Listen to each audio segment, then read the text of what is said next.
Hi everyone, my name is Nicholas Borynack and I'm an undergraduate here at Texas A&M in Aerospace Engineering. This summer I'm working on the automated verification of CFD code modifications. Before I begin, I'd like to thank my mentor, Dr. Paul Chismis, as well as the listed sponsors. So first of all, what is computational fluid dynamics, or CFD? It is a way to solve fluid flow problems using numerical methods on a computer, and it simulates the flow of the fluid and its interaction with surfaces inside of the computational domain. The domain is split up into discrete points forming a grid or mesh as shown in the image here, and a few of these discrete points are circled in red. There are many different approaches to obtaining a CFD solution, but no matter which approach is used, either Euler's equations for inviscid flow or the Navier-Stokes equations will be solved iteratively at every node in the computational domain. These equations include the conservation of mass or continuity, the conservation of momentum, and the conservation of energy, which govern the fluid flow. The Euler's equations as shown here are given in their differential non-conservation form, but in order to employ them in this numerical technique, they need to be discretized either using a finite difference method, finite volume method, or finite element method. The CFD program that I'm working with this summer is called UNS3D-POD, which stands for Unsteady, Unstructured, Three-Dimensional, Proper Orthogonal Decomposition, which highlights some of the features of the code. The code was developed at Texas A&M and uses the Reynolds average Navier-Stokes model to generate full and reduced order solutions. The reduced order solutions are generated using proper orthogonal decomposition.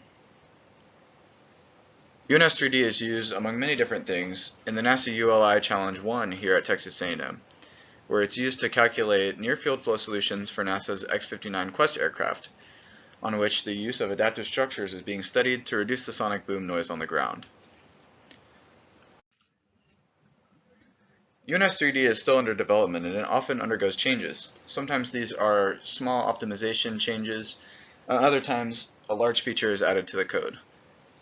No matter what, it's important to verify the updated versions of the code to make sure that there are no bugs introduced during the update and that the new version is producing results that are in line with the older version. This can be a tedious process as there are over 6,000 possible combinations of just the important input parameters that we've deemed to be high priority.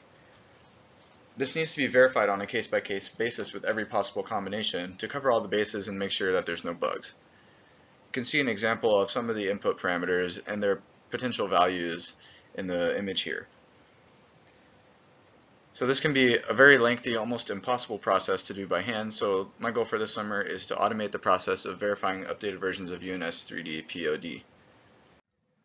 To do this, I'm going to be building a program in Python called UNS3D-AVP, which stands for Automated Verification Program. This program is going to work with two important files that UNS3D generates after the code is run. One is the .out files, which contain the state vector, shown here designated by the letter U, at every node in the computational domain.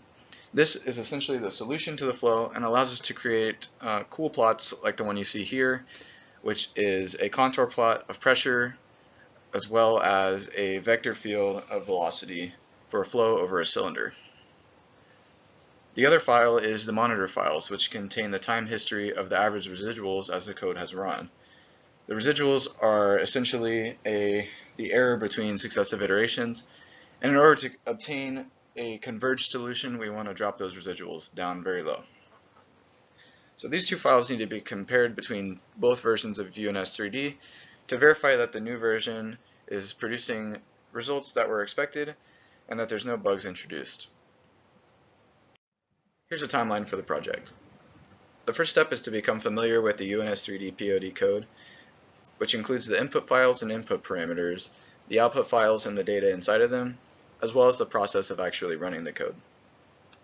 Next, some test cases will need to be run, which will help me become familiar with running the code and also provide some example output files that I can use when building the Python script. Then the Python script will be created and the data analysis for one test case will be automated. After that, the script will be integrated with the run files of UNS3D-POD so that I can run new cases on its own. Then the script will be extended so that it can loop through all of the possible combinations of input parameters, and it will be tested and extra functionality will be added as needed. And lastly, the threshold for error between two versions will have to be finalized. So the items highlighted in green here are ones that are complete. UNS3D AVP is almost completely finished, and the last thing that needs to be done is determining what the error threshold between two versions of UNS3D should be, which I'll get into a little bit later, but this will come with some extra testing. Here's a flowchart that shows how UNS3D AVP runs. Before running the code, the input parameters need to be defined, as well as the values that they need to loop through. Then UNS3D AVP updates the input file to UNS3D, runs the case on both versions, and then loads and parses the UNS3D outputs.